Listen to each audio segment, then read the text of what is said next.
Let's talk to Sharif Nashashibi, who's a London-based journalist and co-founder of Arab Media Watch. Thanks for joining us, Sharif.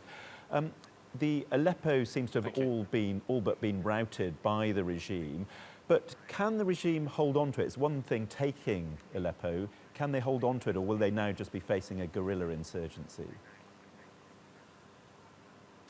Well, it cannot hold on to it on its own, and I think this has been proven time and again that the regime has been unable to take and keep territory without the aid of its foreign allies on the ground and in the air. So I think it'll be no different with Aleppo, and it's ironic that these victories that the regime celebrates actually show its inherent weakness, because it's unable to do any of this without its foreign allies. It wouldn't have been able to take Aleppo, and Bashar al-Assad has repeatedly said that he wants to recapture the whole country.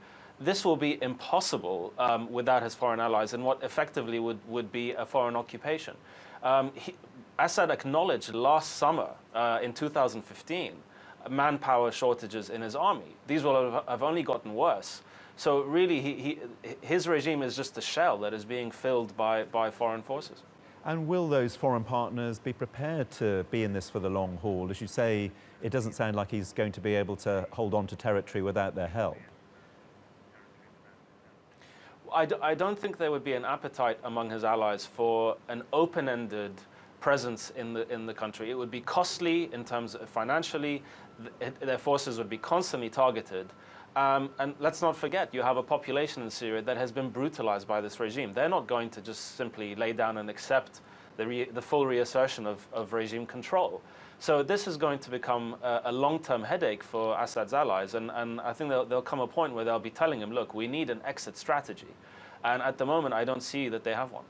And what about the rest of the international community, the US, for example, though, of course, that's complicated by Donald Trump's impending presidency. But the people who've been opposed to what Russia and Syria have been doing, are they going to be keeping up the pressure, or will they just let this go now? Well, I think you are seeing developments that don't look good in terms of the rebel groups. You mentioned Trump, and there are other developments within the region. But let's not forget, this revolution started as a mass popular revolution. It was not militarized from the beginning. It was not led by militant groups. This was a people that were rising up to live in freedom and dignity. They are not going to simply accept that the regime declares victory after everything that these people have sacrificed and endured and lost. They're not going to now accept control from a regime that is going to be even more brutal now, more paranoid, and more oppressive than it was before. So it'll only be a matter of time if Bashar Assad manages to pacify much of the country, which is a big if. It'll only be a matter of time before people rise up again, because they are seeking basic rights that other people in the world take for granted. No end in sight. Sharif Nashashibi, thank you very much indeed for joining us.